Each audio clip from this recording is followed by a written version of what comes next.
é difícil, depois de uma apresentação tão boa como a do Dr. Ricardo, eu já agradeço.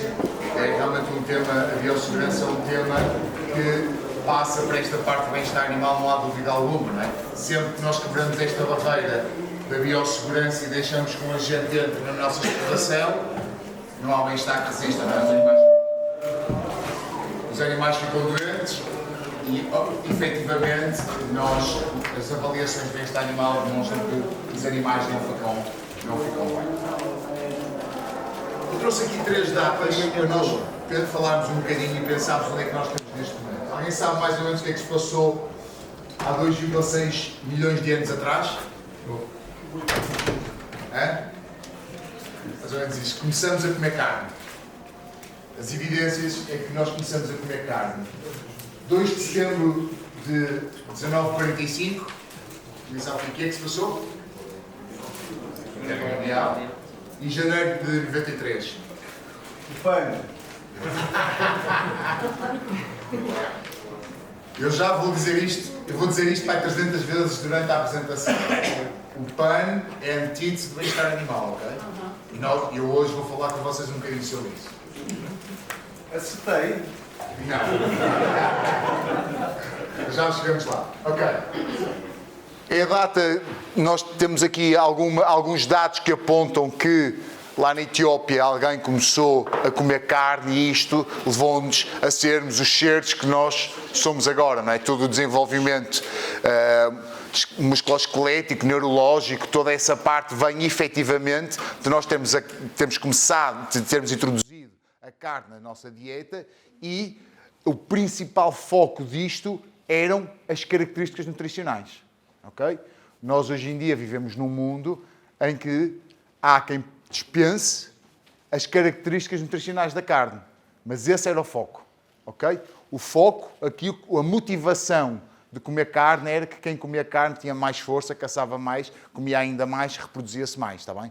Aqui ainda não havia o Ministério da Justiça, por isso era a lei da espada. Quem tinha mais força, nem havia espadas provavelmente, mas quem tinha mais força tinha mais terras, tinha mais carne, tinha mais mulheres, era assim, os homens. Ok, 2 de dezembro, sim senhora, fim da Primeira Guerra Mundial, da Segunda Guerra Mundial, certo? Isto acontece, e eu trouxe aqui a Segunda Guerra Mundial especificamente, porque a seguir à Primeira Guerra Mundial, a deficiência de proteína foi suprimida numa fase inicial. Alguém sabe porquê? Por tudo que mexia. Nomeadamente os cavalos, não é? Porque será, não é? Exatamente isso. Havia cavalos disponíveis, por isso a necessidade de proteína numa fase inicial foi suprimida pelos cavalos, embora inevitavelmente depois teve que ser complementada de outras formas. Mas a seguir à Segunda Guerra Mundial já não se usou tantos cavalos e nós temos aqui um boom da produtividade. A nossa ideia era produzir. E nós vemos bem isso neste gráfico aqui que nos diz a quantidade de toneladas que nós produzimos de 1960 a 2010. Pá, isto é um trabalho fantástico. E não é um trabalho... Isto é um trabalho feito pelos agricultores, feitos por vocês, feitos pelas pessoas que estão no campo. Isto é sucesso. De qualquer ângulo que nós vemos isto é sucesso. Okay?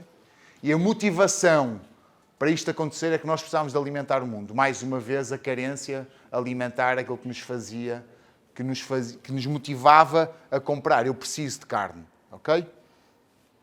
Até que há aqui uma coisa que muda um bocadinho tudo. Já se falava nas DOP, já havia denominações, já havia aqui a ideia de comprar local, mas a segurança alimentar em 93, um bocadinho antes até, não é? Mas em 93 explodiu. Vacas loucas mexeu com isto tudo. Já não é produzir por produzir, já não é manter isto a subir de uma forma sem nós sequer sabermos muito bem como é que estamos a produzir. Então a metodologia de produção passou a ser importante. E passou a ser importante não só a metodologia de produção, como também de onde as coisas vêm. Isto há um documentário que eu pus aqui em baixo, aconselho toda a gente a ver, mesmo. Nós estamos ligados à produção, a história diz-nos muita coisa. E aqui, este documentário, feito, salvo erro, pela BBC, é um bom documentário para nos explicar como é que, na altura, a malta vendia carne nos mercados. Em França, eles punham-se a dizer vitela francesa de não sei onde, não sei onde. Embora já tivéssemos esta ideia dos DOPs, o que realmente dinamizou na cabeça do consumidor foi este problema. Ninguém queria carne de Inglaterra. Isto feriu muito a produção em Inglaterra. Isto feriu de tal forma a produção em Inglaterra, porque até se dizia que os soldados ingleses eram mais fortes que os outros por causa do bife inglês. E o bife inglês é que andava a matar o mundo inteiro. Então, isto passou a ser muito importante, esta parte da metodologia de produção. Então, ou melhor, da segurança alimentar, melhor dizendo. A segurança alimentar passou a ser um fator-chave, como é em muitos sítios do mundo. Nós temos países em África que estão-se a questionar hoje se o Departamento de Segurança Alimentar não devia estar sobre a alçada do Ministério da Defesa. Ok? Porquê? É um risco. É um risco enorme, é um risco de segurança, verdadeiramente. Ok. Em adição a tudo isto que eu vos estou a dizer, então já vos falei da motivação da necessidade nutricional, já vos falei da motivação da segurança alimentar. Temos agora aqui outros fatores. Quem são estes consumidores que nós temos? Quem é que hoje em dia compra o leite do César, a carne da alentejana, mortolenga, limusino, o que é que seja? Quem é estas pessoas? Estas pessoas mudaram. Estas pessoas, nós temos aqui estas gerações, não é? Temos a geração J, a geração Y, a geração Y. Quem são estas gerações? São gerações muito diferentes. São gerações que, se nós não nos habituamos a lidar com elas, estamos fora de jogo. Estamos completamente fora de jogo. Aconteceu-me no outro dia uma coisa. Eu sou treinador de rugby e estava no outro dia num almoço, estávamos todos num almoço e não pode haver telefones à mesa. Ali é para estarmos uns com os outros. E de repente os putos todos começam todos a ir à casa de banho, começam todos a fazer assim umas coisas e achei aquilo muito estranho. O que é que se está a passar? E descobri que há uma nova rede social. Duas coisas passaram. Primeiro, percebi que estava velho. Já há uma rede social que eu não conheço. Chama-se Be Real e não sei se aqui alguém tem. Alguém tem Be Real aqui? A canalha tem toda, não é? Pronto, lá está. E outra coisa há novas formas de disseminar a comunicação. Há novas formas de chegar a estes miúdos, que nós nem sequer conhecemos. Está bem? E isso faz parte, no momento de compra, faz parte da decisão. Estes Instagramers, estes influencers, têm realmente influência na decisão da compra. E nós sabemos isso. Nomeadamente nesta parte do carbono, não é a temática de hoje. Mas esta malta, eu também nas aulas pergunto sempre, quem é que aqui é vegetariano? E lá tenho 3 ou 4 que têm a coragem de levantar a mão. Digam-me lá porque é que são vegetarianos. Eu não sei o quê. Razões ecológicas. Aí eu fico maluco. Porque quando nós... Eu já tenho isto preparado, já tenho uma apresentaçãozinha. O senhor acha isso, então vamos cá conversar um bocadinho. Começo-lhes ali, normalmente chumam, mas isso é outra parte. Ponho ali e mostro que não é real. Não é? Mostro-lhes uma coisa básica que é o ciclo do carbono. Tira do pasto, liberta, é agregado, não é? Há menos libertação, defeca, vai para o fundo. Isto é um ciclo. Por isso, esta capacidade que nós também temos de emprenhar pelos ouvidos, para eles é ainda mais rápido. E nós temos que estar a par disso. Ok. Então, isto é um estudo que nos fala de como é que é feita a compra. Ok? Nós temos esta parte da qualidade da comida, as características, e nós falamos das motivações, das características nutricionais, falamos da motivação da segurança alimentar, falamos depois das características organoléticas, eu gosto mais deste queijo ou desta carne, não é? Isso tudo é importante. Mas hoje em dia, um aspecto fundamental é este. Os aspectos éticos. E os aspectos éticos são o quê? São aquilo que eles emprenharam pelos ouvidos. Por isso nós temos duas funções. Uma, educar. Eu passo a vida a dizer ao pessoal, olhem lá, vejam lá, isso do carbono não é bem assim. Tomem lá isto, com ciência real. E nós todos temos que fazer isso. Temos que disseminar essa palavra. Peço-vos, vamos fazer isto juntos, vamos enviar a toda a gente nos nossos WhatsApps, nos grupos do WhatsApp, os números reais da pegada de carbono que é libertada pelos bovinos e pelos ruminantes ou pela pecuária. O que digo já é muito menor, eu acho que é 4,8% no último estudo que eu vi. O que verdadeiramente tem impacto é a fruta que vem da América do Sul, não é? É porque estes meus alunos, normalmente eu faço-lhes, depois chego ali, dia 15, 16 de fevereiro, especialmente ali aos veganos, faço-lhes ali uma armadilha. Quem aqui festejou o Dia dos Namorados? Eles estão naquela fase, né, todos contentes, nós e tal. Comeu uns morangos. Sim, comemos lá uns moranguinhos. De onde é que vieram esses morangos? Não é? Em pleno fevereiro estamos a comer morangos, não percebo muito de agricultura, mas de alguma forma tivemos que ter aqueles morangos aqui e não foi porque o sol era suficiente. Essa é quinoa. A quinoa, não é? Essa ainda é pior. Os óleos de palma e não sei o quê. O abacate, a soja. Bem, tínhamos muitas histórias para falar sobre isso. A verdade é que hoje em dia 52% dos consumidores europeus, e isto é um estudo de 2016, é um estudo antigo porque eu acredito que este número já seja muito maior. Está bem? 52% dos consumidores europeus já só compram proteína animal certificada em bem-estar animal. Há mentirosos? Há. Mas que isto é uma tendência, é real. Se em Portugal isto acontece, cada vez mais. É a minha opinião. Agora, os miúdos ainda não têm dinheiro, como ainda vivem em casa dos pais, provavelmente são os pais que compram, comem a carne que lhes dão. Mas estes miúdos vão comprar carne com estas coisas. Vão se preocupar com isto. E para além disso, o mercado já não vai ter carne que não tenha boas práticas de bem-estar animal ou leite que não tenha as boas práticas de bem-estar animal. Ok. Mas o que é isto de bem-estar animal? Isto é mesmo a pergunta-chave aqui. Será que o bem-estar animal é isto? Oi? Isto é um vídeo de uma senhora. Eu trouxe aqui um cão, desculpem lá, eu não sou muito bom a fazer vídeos, já vai aparecerem uma série de coisas. Mas isto é um cão, que o nome em inglês é o matador. Ela achou imensa graça, foi buscar o cão a uma coisa de cães abandonados, e o cão era muito mansinho, era tão mansinho, tão mansinho, tão mansinho, que ela chamou matador, killer, ao cão. Claramente o cão hoje em dia não é nada mansinho, não é? Teve que chamar uma tratadora de propósito, porque o cão ferra e ataca toda a gente. E ela de repente pergunta, porquê que o cão está amarelo? E a senhora diz, porque ela gosta de ser pintada de amarelo. E o marido dela, que deve ter dormido no sofá, disse, não é bem o cão, é a minha mulher que gosta de pintar os cães de amarelo. Ok? É de propósito. Então o cão está pintado de amarelo porque a senhora quer. Isto é uma bandeira que nós fazemos.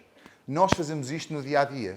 Nós fazemos isto, nomeadamente, quando pomos um porco, por mais habituado que esteja, e isto é uma fotografia de uma amiga minha que me mandou, por eu estar sempre a dizer isto, um porco pode estar habituado, sem dúvida alguma, mas isto não é natural para o porco. Isto não é bem-estar animal. Este porco estar com estas luzes todas, com os barulhos todos, com os carros a passar, um porco é um animal altamente sensível aos estímulos. Por isso isto não é bem-estar animal. Ok? Então o que é o bem-estar animal?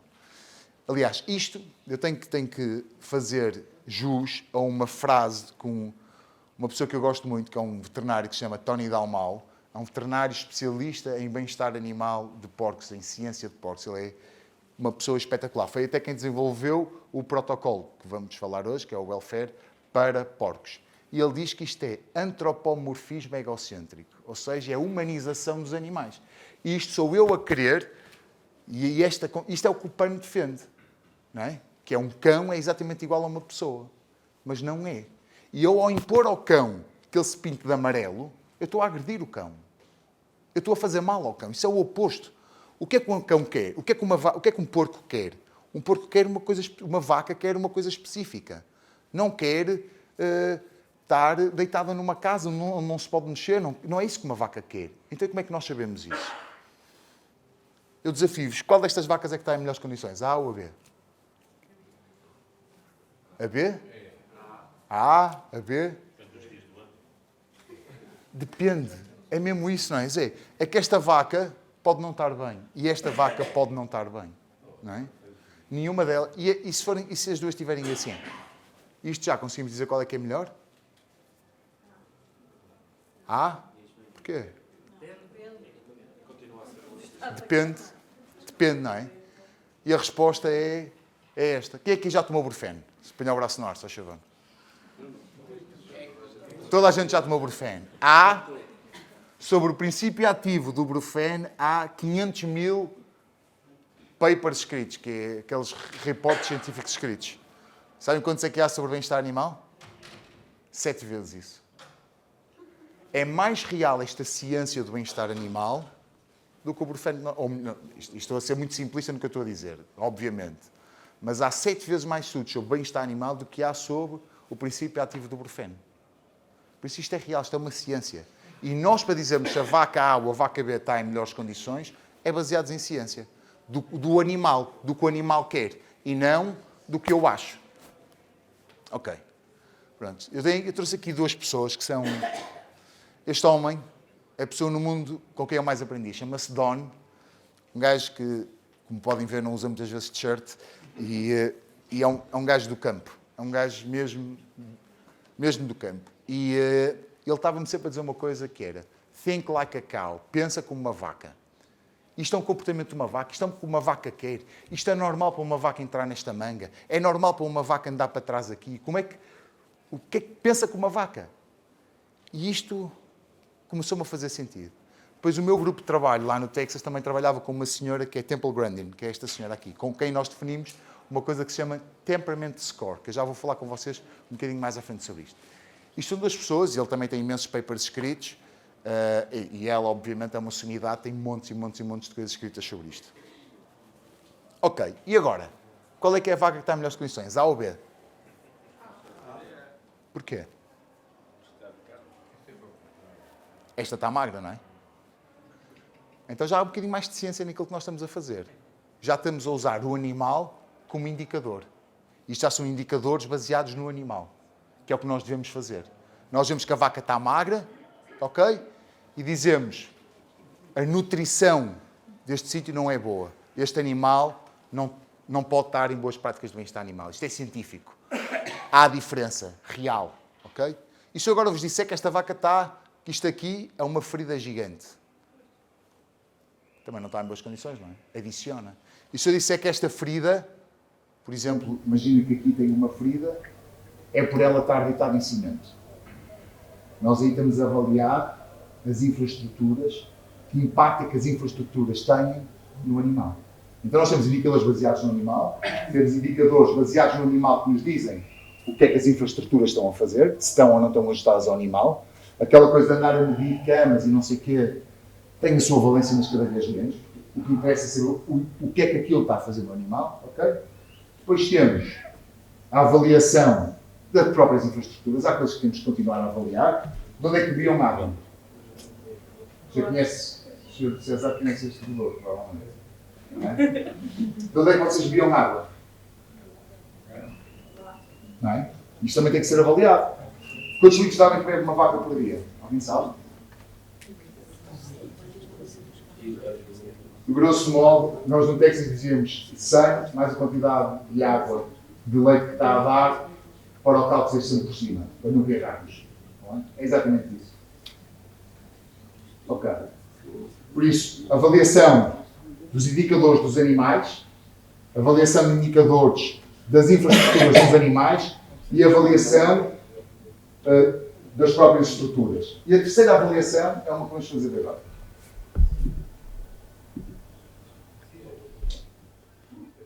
O que é que vos parecem estas vacas? Todas contentes, não é? A brincarem umas com as outras. Todas impecáveis. Isto é a típica fotografia quando em Inglaterra eles abrem as vacas, não é? Passam uma parte, isto é uma alegria ver. Top. Ok. E esta? Ainda bem que não é alentejana, não é? Senão o homem já estava ali. A senhora já estava ali um... Não, mas o que é que esta está? Digam-me. Está a proteger o filho? Mas está ansiosa, provavelmente, não é? Está com muitos sinais de agressividade, está agressiva, não é? Então o que nós fizemos aqui é a quarta parte de uma avaliação do bem-estar animal, objetiva, ok? Esta é um bocadinho... Os parâmetros são mais subjetivos, mas isto é a avaliação do estado emocional. E nós aqui, de uma forma leiga, todos conseguimos fazer isso. Porque nós conseguimos perceber que há quem estude isto e que depois consiga transferir isto para uma parte mais científica. Excelente. Ok. Falei-vos ao bocado de uma coisa, que era o temperamento das vacas. Isto nas vacas de carne é super importante.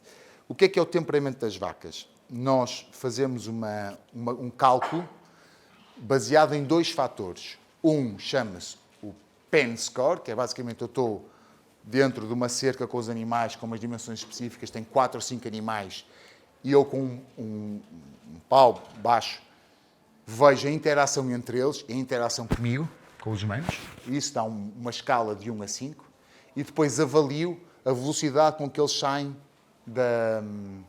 do tronco. Okay? Sobre isso, arranjo ali um rácio. A isso chama-se o score do temperamento, a medição do temperamento dos animais. Há várias formas de medir o temperamento. Há também umas que são na própria manga. Esta é que foi desenvolvida por aquilo que eu trabalho nos Estados Unidos, é que eu conheço melhor.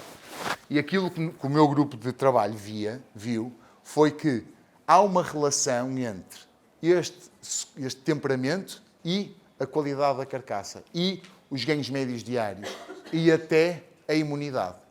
E agora, o que é que vocês acham? Acham que é um animal muito agressivo ou muito calmo que tem isto, que tem estas características? Nisto, que tem melhor carcaça, que tem maiores ganhos médios diários, tem maior imunidade, qual é que acham que é? É o quê? No meio é que está a virtude. Nem muito calmo, os extremos não são bons. Isso foi o que nós conseguimos. A minha parte da avaliação era reprodutiva e os extremos máximos, não é bom. Depois ali no meio, tinha que ser feita mais análise, mas ali no meio, algures, está o sítio certo, mais à esquerda, mais à direita. Está bem?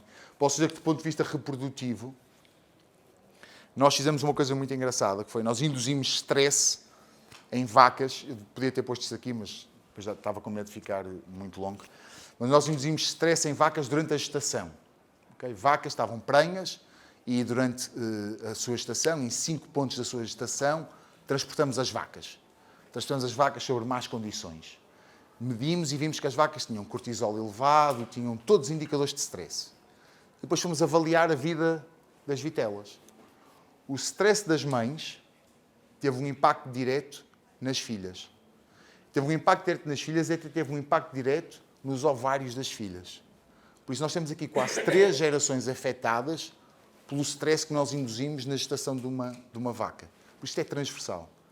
E posso-vos dizer que, nomeadamente, nos testes de glucose, em vários testes, nós conseguimos ver que estes animais, os filhos das vacas estressadas, comparadas com quem não foi estressada, tiveram piores performances, reprodutivas, produtivas, etc.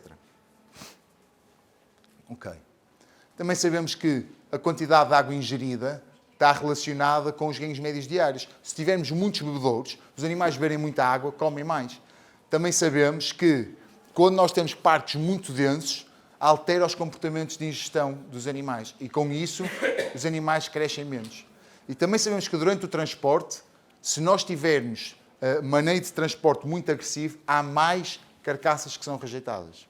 Por isso, isto está tudo ligado. O bem-estar do animal é o bem-estar do bolso do produtor. Depois trouxe aqui também já agora outras, sem ser só de carne, porque não sabia quem ia estar aqui, mas tem impacto. Uma vaca que claudica, obviamente, produz muito menos que uma vaca que não claudica. E num ensaio cego, falta-me aqui a referência, peço desculpa, depois posso vos dar as referências destes dois. Num ensaio cego, porcos que foram tratados com melhores práticas de bem-estar animal contra porcos com más práticas de bem-estar animal, malta como nós foi comer a carne e sentiu diferença organolética na carne, ou seja, sentiu diferença no sabor. Conseguiu distinguir e conseguiu dizer: eu gosto mais desta carne do que desta. Por isso, eventualmente, este estudo aponta para que até na qualidade do produto nós podemos ter impacto. Ok. Grande introdução sobre o que é o bem-estar animal, que uma grande tarefa, para chegarmos a isto. Não com o propósito comercial, mas com o propósito de perceber, e científico, de perceber o que é que se passa nas explorações na Europa, a comunidade europeia juntou, vamos lhe chamar, grupos de interesses. Especialistas em determinadas áreas, para perceber, afinal, o que é o bem-estar animal das vacas, dos porcos, das galinhas, o que quer que seja. E foram-se juntando estes grupos. E estes grupos definiram uma checklist que diz: se nós virmos estas coisas, nós conseguimos saber se tem boas práticas ou não tem boas práticas. Depois houve empresas, este não é o único selo que há, atenção, há muitos selos no mercado, mas houve empresas, nomeadamente como o ITA, que é um instituto público ou privado, que viu, com essa checklist consigo fazer certificação de produtos. E foi o que eles fizeram. Pegaram, criaram este selo, que eu acho que por acaso está inteligente, está uma imagem gira, e disseram, ok, nós já temos um selo, vamos pôr os organismos de certificação a fazer a certificação disto e pôr o produto cá fora. Neste projeto da raça Carne Alentejana, o que foi o organismo de certificação que foi usado é certo isto, está bem? Pois já temos aqui o protocolo em si, neste caso o Welfare Quality, que tem 30 medidas, que têm que ser aplicadas depois da aplicação da legislação nacional. A legislação nacional tem que estar 100% na exploração, depois aplica-se o protocolo e depois aplica-se os requisitos que o IRTA considera fundamentais para a certificação. Para além do protocolo welfare, eu IRTA, também quero X ou Y. Tá bem? E o CACETIS foi lá fazer neste caso, foi dizer, sim senhora, está tudo a ser cumprido, vamos avançar com isto. Neste caso, tivemos, as pontuações foram entre não classificado, são sempre entre não classificado e excelente, ok?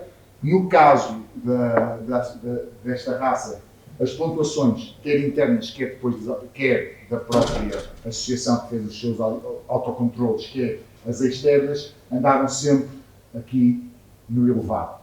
Porquê? Na verdade, este protocolo, e é uma coisa que quando falávamos aqui do que é o futuro, este protocolo foi pensado para explorações em intensivo. E depois foi feito um bocadinho a sul da Europa, adaptado à nossa realidade. Portanto, requer evolução. Nomeadamente, tive várias discussões aqui com o Pedro Espadinha, que isto não faz sentido, não sei o que é. De acordo.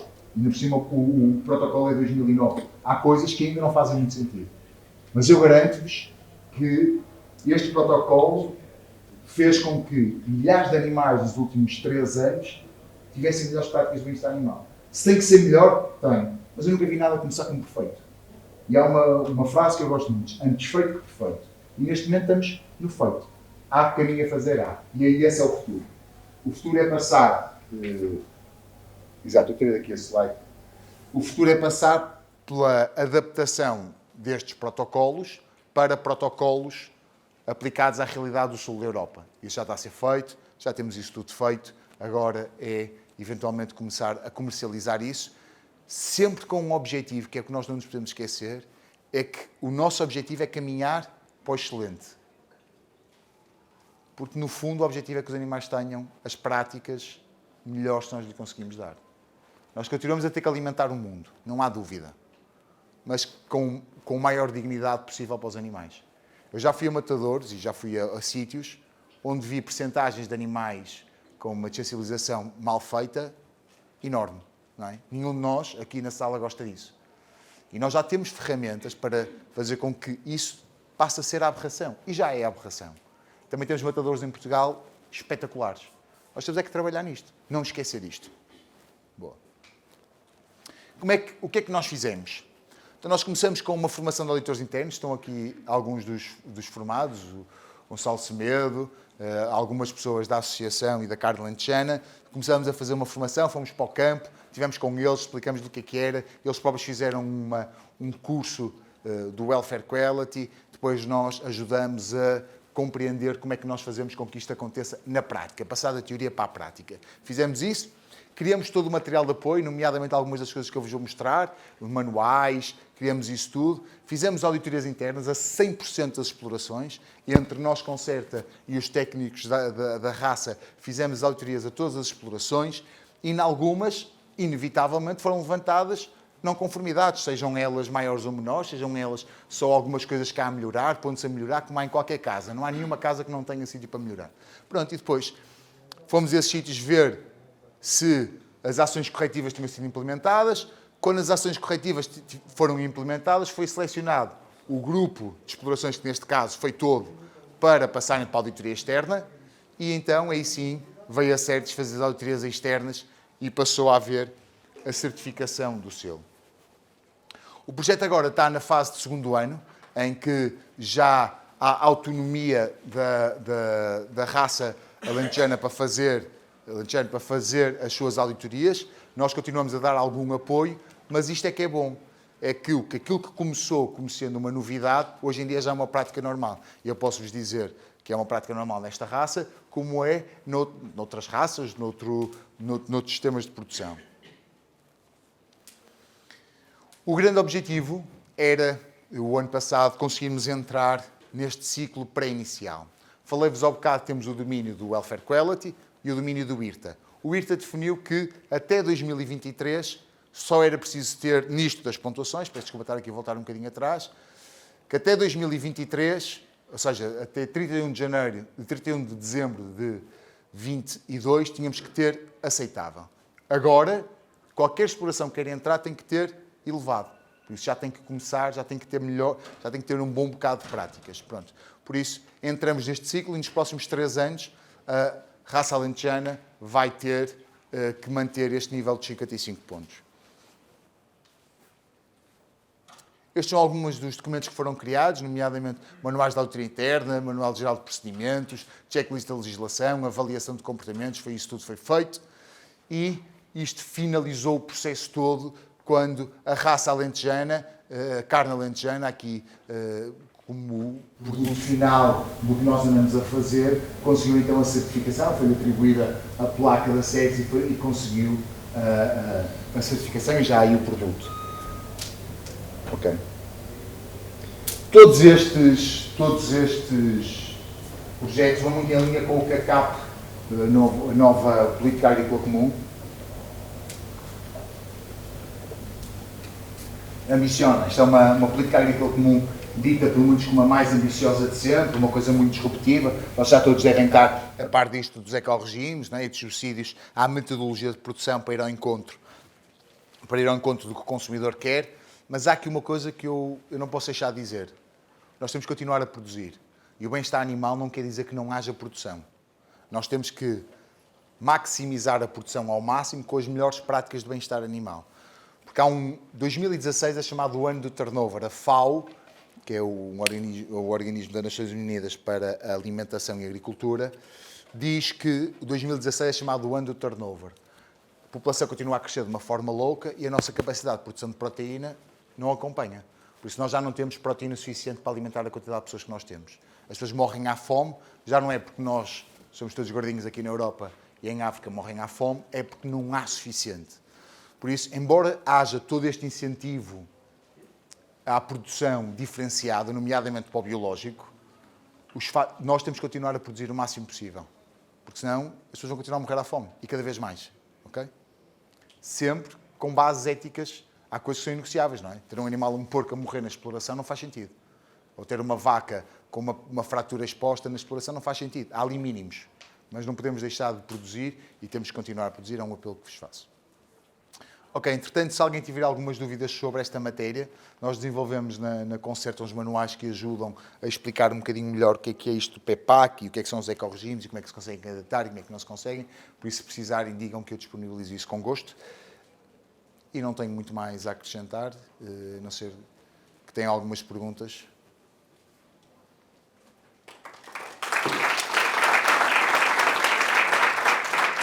Se tiverem algumas questões...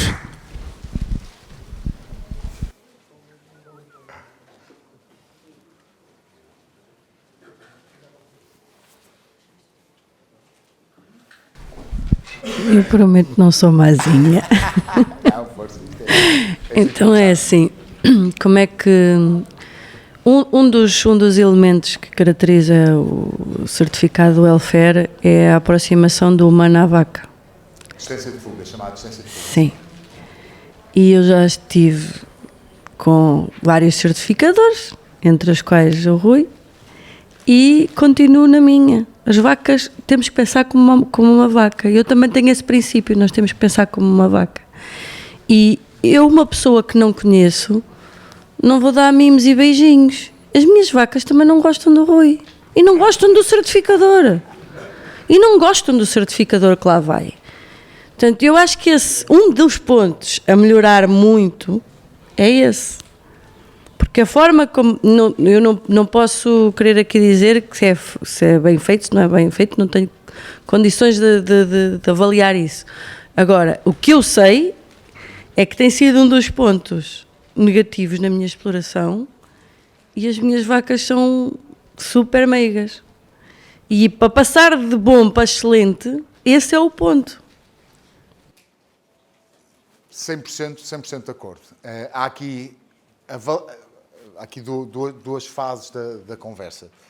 Uma é, e se eu perceber a minha pergunta, é um comentário geral sobre como é que a distância de fuga pode ser avaliada por um estranho, não é? Nós, quando estamos a fazer a avaliação da distância de fuga, estamos a tentar perceber qual é a percepção do animal a um humano e não à Diana, de quem eles já gostam.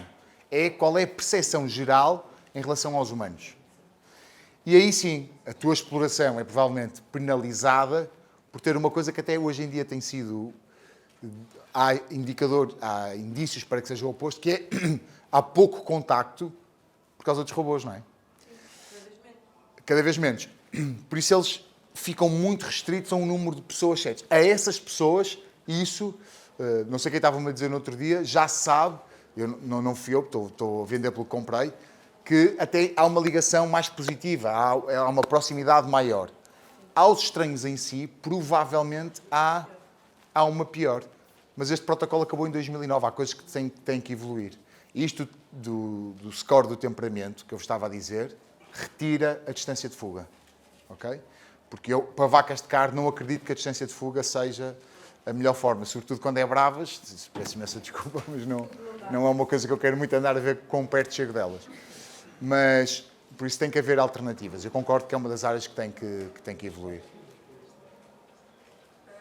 Já agora só acrescentar uma coisa, porque na vacaria onde eu trabalhava a distância de fuga foi medida de duas formas e aí reparei numa diferença enorme, que é a vaca presa ao cornadi e a fazer a distância dos 3 metros com a vaca presa e depois no outro parque à solta.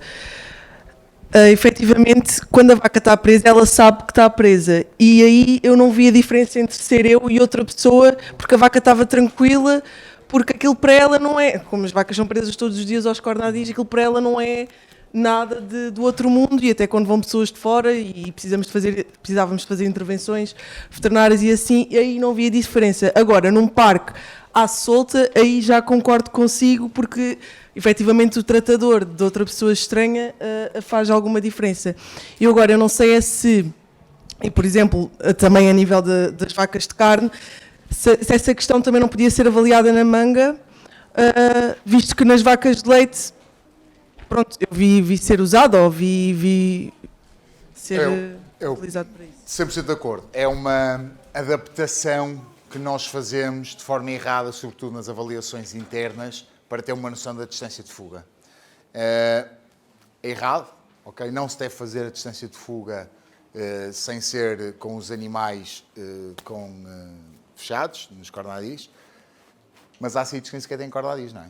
Tornava, inviabilizava, e por isso temos que fazer algumas adaptações, temos que ter essa flexibilidade. O próprio protocolo contempla isso e o IRTA aceita isso.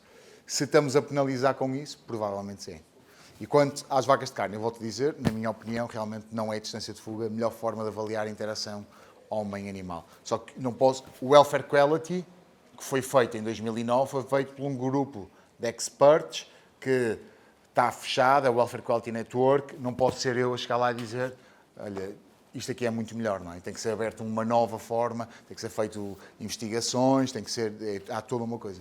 Eu acredito muito nesta metodologia que usei e que é usada lá fora do score do temperamento e o score da manga também, mas lá está. Mesmo só com o animal pronto na manga ou alguém se aproximar, não há, porque por exemplo eu acho uma coisa muito curiosa no trabalho no que eu estou agora, eu consigo perceber quem usa choque e quem não, porque quando eu vou ler um bolo reticular a reação do animal há uns que até pulam e eu só aproximei algo deles, ou seja, eu tenho a perfeita noção que aquele animal usa choque, e há outros que eu aproximo o identificador eletrónico e ele está extremamente tranquilo. Claro. Por isso é que eu acho que na manga, nas vacas de carne, também conseguimos tirar muitas conclusões, não sei se isso já está a ser estudado ou não. Este pen score é muito bom nisso, porque tens ali a interação entre...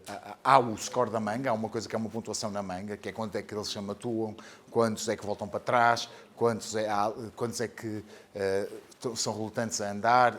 Há uma avaliação sobre isso, ok? Há uma específica sobre isso. Eu, pessoalmente, gosto mais desta de estar num parque com eles e ver como é que eles interagem entre eles e como é que eles interagem comigo. Como é que a minha abordagem se tem... Pois aquilo é baseado em duas coisas, numa distância de fuga e no ponto de equilíbrio. Como é que a minha aproximação ao grupo, ok, vai fazer quando é que eles se mexem, quando é que, quão perto eu tenho que estar dele para ele andar para a frente ou para trás. Tudo isto depois tem uma grelha que eu vou pontuar. Esse chama-se o Penn Score. Posso-te lá dar muitas literatura sobre isso. Ao qual se adiciona a velocidade de saída do tronco. Chama-se Exit Velocity.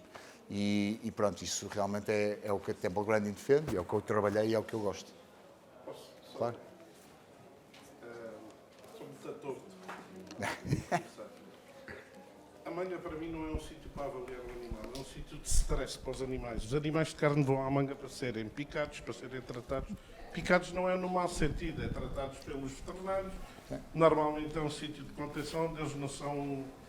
O trabalho que lá se faz não é um trabalho agradável, embora seja bom.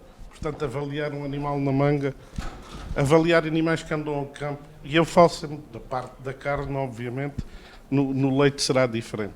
Eu acho que a avaliação que se deve fazer, nós já falamos disso, primeiro, é adaptá-la à realidade do nosso país e da nossa criação. E o protocolo não foi desenhado por ninguém da zona mediterrânica com o tipo de explorações que nós temos. É evidente que a aproximação do humano numa exploração que dormem todos os dias fechadas, mas de animais que têm contacto diário é completamente diferente. Mas animais que têm pouco contacto também.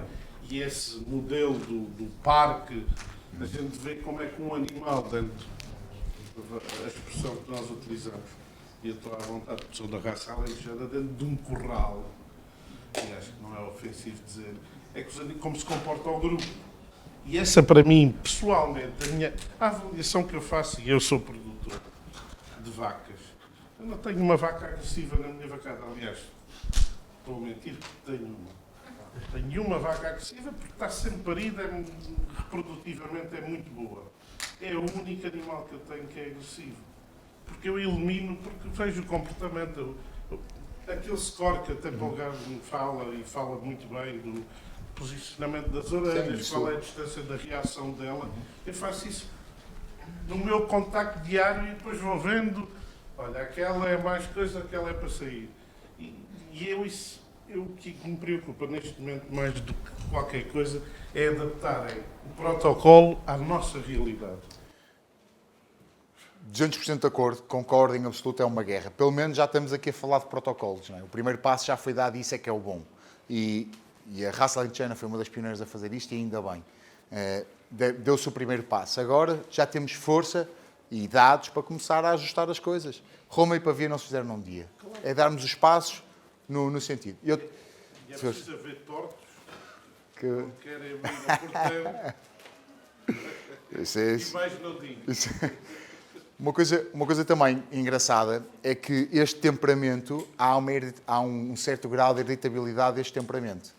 E até, eu não vos sei dizer, mas o que é mais, que se passa mais de geração em geração, é um tipo de comportamentos, que eu não me lembro qual é que é, mas já há estudos sobre isso. Tá bem? Mas posso procurar e enviar-vos isso. Mais? Eu sei que eu ainda tenho muita coisa para aprender, mas Todos eu temos. acho mesmo que não podemos fazer da manga um terror.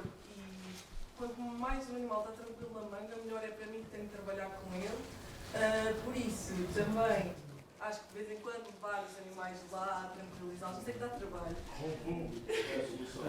Mas eu acho que também temos um bocado de olhar para isto desta maneira, porque a manga não pode significar um terror, nem para eles, nem para nós que os vamos tratar. De acordo. Sabes qual é a diferença entre vocês dois neste momento? Não é. Não é a beleza que isso é a raça. Isso é inequívoco, não é? É que uma tem cornos e outra não tem. Ou uma tem com quantos animais com cornos é que tu levas à manga no teu dia a dia? Os cornos são diferentes. Não é? E aqui estas hastes são diferentes. As quais, das descornadas, porque também temos animais descornados. De acordo, de acordo. Mas criou-se muito este mito. Embora eu, contra aqui, nós estamos sempre aqui, concordo muito contigo. Tem que se desmistificar a manga, tem que se tornar a manga um local de menor stress. Se depois a rusticidade da vaca vai fazer com que a vaca esteja mais em stress do que uma vaca que é menos rústica, eu também acredito. Eu acredito que uma alentejana nunca vai ficar 100% confortável numa manga, enquanto uma Angus temos que empurrá-la para ela ir, não é? Eu peço desculpa, mas isso tem a ver com outra coisa, tem a ver com uma coisa que o Rui já falou, que é seleção. Claro, claro. E eu fui educado, eu tenho 50, parece que tenho 30, mas já É verdade. tenho 55 anos. E fui educado numa vacada que é hoje minha, onde não ficavam animais agressivos ou que fugiam. Toda a vida foram refugados, não ficam.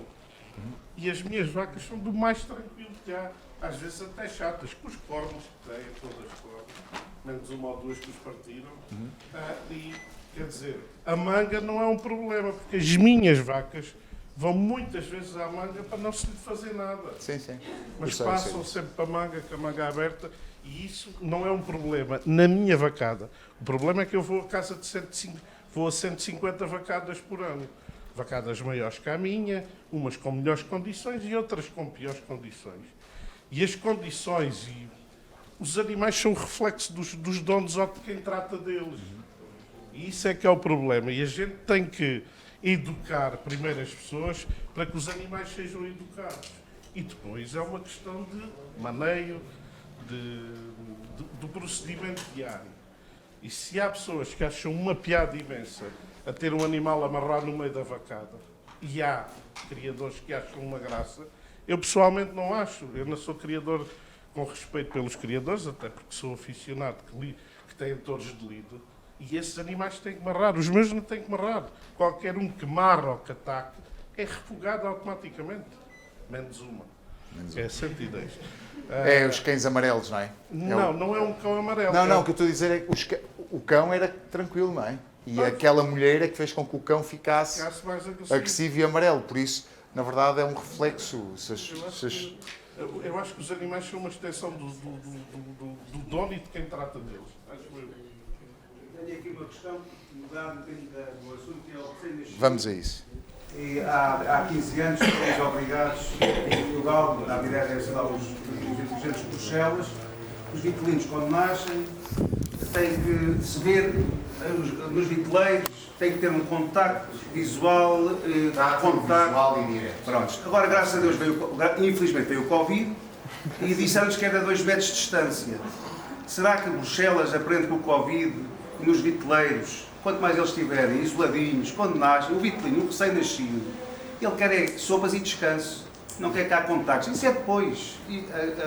Mas lá os panos, penso nos animais, mas os bebés também quando nascem, a gente vai ao hospital, eles estão lá no seu versáriozinho, não estão cá em contactos com...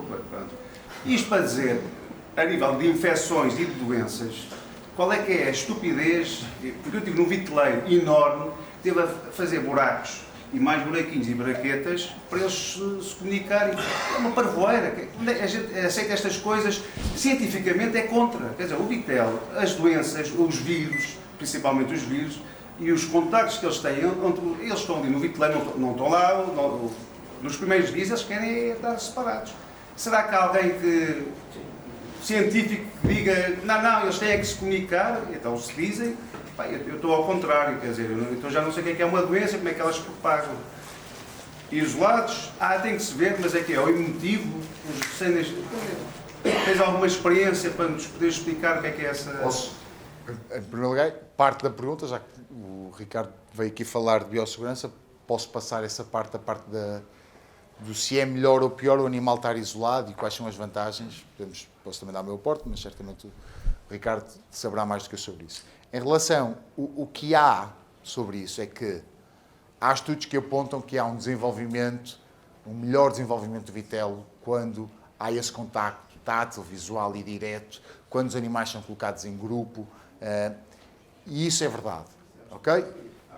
Quando, acho que é o ponto-chave aqui, se me perguntarem uma exploração que tem problemas de uma patologia qualquer, com cólico, está com um surto de cólico, teve um problema qualquer de enclustramento.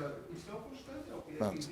Se eu acho que não estamos a promover o bem-estar animal ou manter o contacto dos animais, acho que tem razão. Mas não sei, do ponto de vista mais clínico, mais de biossegurança, o contacto 2 a 2, 3 a 3, concordo que não é a melhor prática. Uma exploração de vacas é obrigada a ter este contacto. Eu sei, janelas 20 por 20. Ter contactos digitais tem que se tocar. Mas é uma estupidez, quer dizer, onde é que a gente diz que isso é uma estupidez? Não podem. Tem que ter tátil. Mas eu A partir de que idade, já agora? É a partir do dia 0 ou pode ser a partir do dia X? é uma omissão em isso. É omisso. Mas É é uma omissão. Agora, o contacto digital tem que ter contacto à aula. Eu, pessoalmente, Mas segundo recomendação do veterinário não se pode fazer uma adenda e ele dizer os meus animais estão em contacto a partir do dia 20, do qual minimizo patologia inerente A a... Bruxelas não conta nada. Na inspeção da DGAB, eles não vão aceitar isso. Se o veterinário responsável da exploração não fizer um documento a dizer que, por minha recomendação, no dia 0 ao dia 20, atendendo à patologia que existe na exploração, eu recomendo que não sejam os animais... Só podes fazer isso no caso de ser um viteleiro hospital, então. O resto não podes fazer. Chamas de ao hospital 0 aos enfermeiro, 10 dias. enfermaria vitelar e aí os animais estão em isolamento. Isto é uma prática passível de ser. Atenção que eu trabalhei 15 anos na exploração e trabalhava com os animais todos juntos desde o dia 0, por isso a mim não me incomoda Mas há nada vantagens nisso. E também há quem diga que agora nós temos que ter os vitelos em parques coletivos a partir das 8 semanas. Acho que a gente sabe isso, não é? Há quem diga que isso vai passar a ser menos semanas. Acho que há muita coisa ainda por desenvolver. Eu próprio, eu ainda não tenho uma opinião, eu não consigo dar uma resposta direta a isso, porque eu próprio ainda não tenho uma opinião 100% formada sobre isso. Se do ponto de vista de biossegurança, desculpa dar-me um bocado na tua palestra, concordo com isso, não. Eu, por mim, os vitelos pariam, como eu vi, num carrinho de mão desinfetado, lavava a vaca, pumba, caía ali direitinho e agora vai para um sítio, leva o melhor colostro do mundo e durante 5 dias não vai lá ninguém sem estar todo desinfetado. Ok? Na minha opinião, era isto do ponto de vista de biossegurança. Do ponto de vista do desenvolvimento do vitelo, há alguns estudos, que não foram feitos por mim, por isso eu não sei dizer isso, que apontam que há um melhor desenvolvimento do vitelo quanto mais cedo é a interação com outros vitelos. Por isso eu próprio não tenho uma opinião absolutamente formada sobre isso, para ser 100% honesto. Acho que cada caso é um caso, tem que se ver aquele caso e gerir a situação. Se eu não tiver diarreias, tiver as coisas controladas, tiver um ótimo enclustramento e puder-me dar ao luxo de pôr os vitelos em conjunto, acho que sim, acho que devemos fazer por isso. Se calhar também podemos virar aqui um bocadinho a questão, que é, honestamente, quem é que aqui garante que tem um bom enclustramento? Podemos fazer a pergunta um bocadinho ao contrário, não é? Isto é uma luta, pronto, sim, de acordo, mas isto é uma luta constante, todos os dias. Isto não é só saber fazer, é saber fazer bem todos os dias, 365 dias por ano, descongelar todos os colostros a 37 graus, ter lá o patinho a dizer com a luz acesa que está na temperatura certa, não interessa.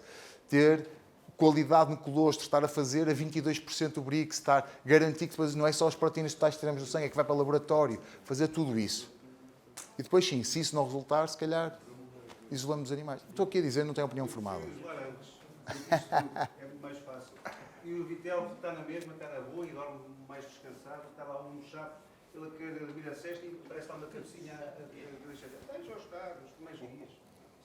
Enfim, mas pronto, isto é só para ter alguma piada também, mas para dizer um bocadinho que realmente Bruxelas, às vezes manda assim umas. E eu digo, caramba, mas isto é. Quer dizer, somos parvos ou. Expliquem-me o contrário, mas não conseguem explicar. Pronto, está bem. Há um estudo, é lá uma ideóloga qualquer, o animal, o desenvolvimento, e hoje em dia estamos nessa base, o desenvolvimento.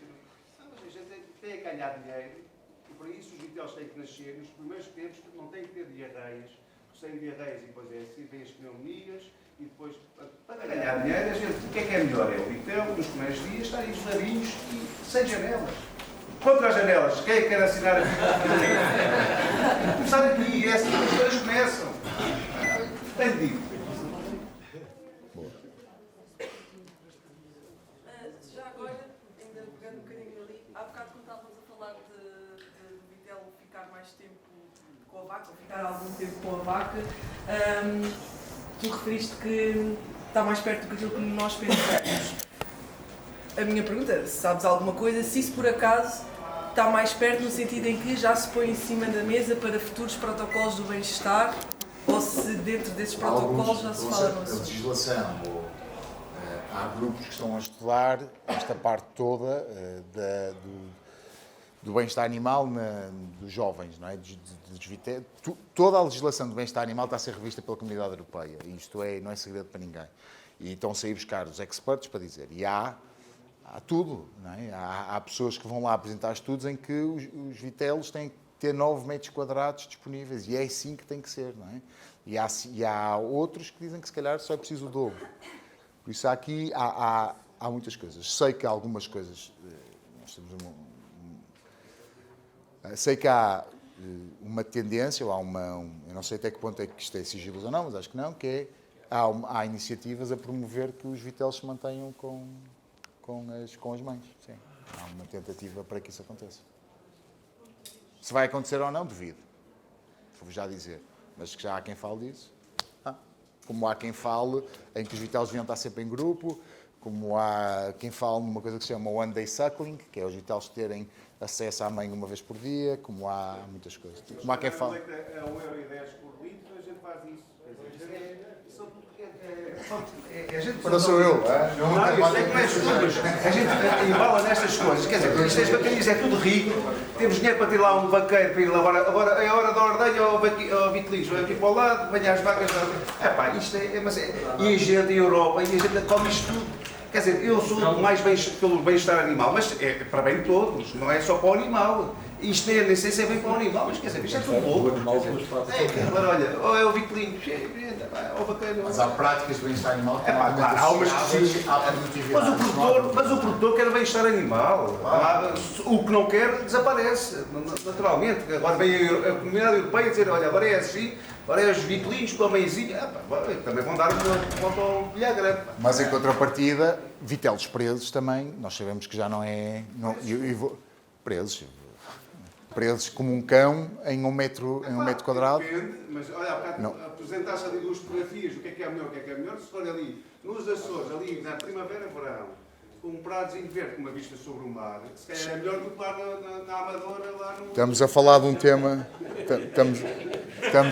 gente tem que dar isto um bocadinho para a brincadeira. Eu sei, mas esse tema, por acaso,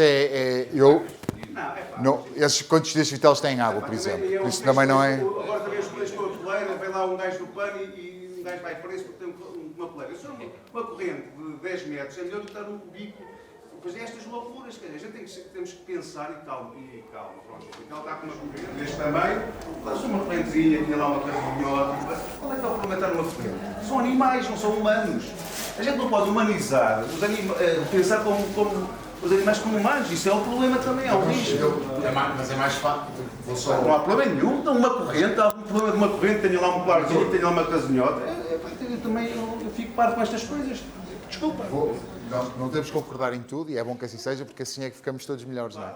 Mas vou dizer uma coisa que é a minha opinião em relação a isso. Se calhar há situações em que temos um vitel que tem uma corrente de 50 metros, tem um bebedouro fantástico, tem uma casota para se abrigar.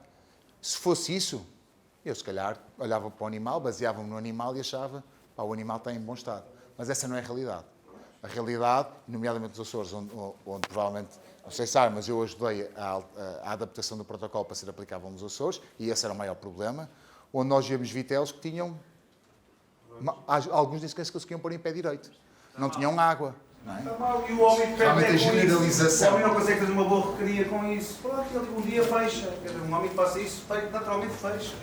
Agora um que tenha lá 2 metros ou 3 metros, é o vital feliz. O que está acampado num pavilhão, cheio de umidade, cheio de amoníaco, ele ali, olha, só o ar livre, tem ali a comidinha, tem ali a sua casinha e tem 2 metros ou mais de corrente.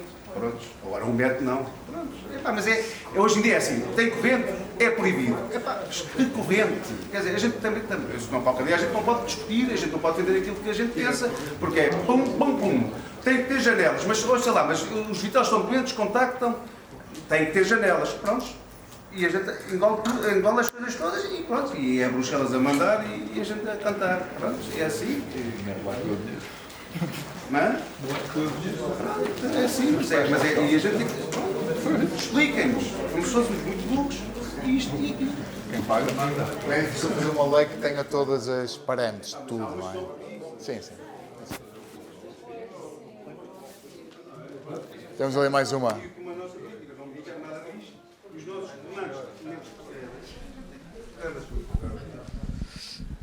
Boa tarde. Segundo sei do protocolo, não podemos estagnar aqui na nossa pontuação, não é? Isto é suposto haver uma evolução ao longo dos anos. Pensando numa exploração no extensivo, que a vaca já tem os metros de água que precisa, já se deita rapidamente sem tocar em nada, come, bebe, tudo à vontade, onde é que nós vamos evoluir, não é? Eu sei que nós não sabemos tudo. Agora, quando o protocolo diz que tem que haver uma evolução na pontuação e nós já... a distância de fuga já é aceitável para um animal extensivo, isso é outro problema, não é? Tem que se contemplar uma exploração intensiva e extensiva, não é? É normal que um animal que fuja de javalis e de raposas não aceite a mesma distância de fuga que um animal que está habituado a estar com pessoas sempre fechado. Onde é que nós vamos evoluir nestes casos? Excelente pergunta. Como é que se faz para evoluir uma exploração? Em primeiro lugar, a primeira coisa a fazer é ligar à Concerta, que nós certamente temos as respostas específicas para a sua exploração. Mas o protocolo, não é bem o protocolo Welfare Quality, e nós temos aqui que distinguir o protocolo dos requisitos de certificação. O protocolo em si não diz nada, não diz que tem que evoluir obrigatoriamente.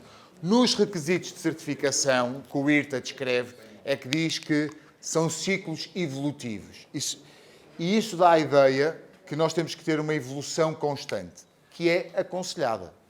Mas se uma exploração este ano tiver 55 pontos e no próximo ano tiver 70 e no a seguir tiver 64, não perde a certificação. A evolução é dos ciclos. Se pertencemos aqui, neste caso da raça alentejana, para o ano, em 2020, daqui a 2 anos, já todas as explorações têm que estar acima de 55 pontos, tirando 20%. E depois, no terceiro ano, já só 10% é que podem ter 45 pontos. Então, a evolução, o ciclo evolutivo que estás a falar é do sistema, do que nós chamamos do operador responsável. Está bem? É do grupo. Mas o próprio IRTA deixa essa zona incinzenta, deixa entender que as explorações devem sempre melhorar. Mas há muitas coisas em que podes melhorar. Isso não tenhas a menor dúvida que há sempre coisinhas em que dá para melhorar. Agora, se o custo-benefício disso compensa, às vezes não é?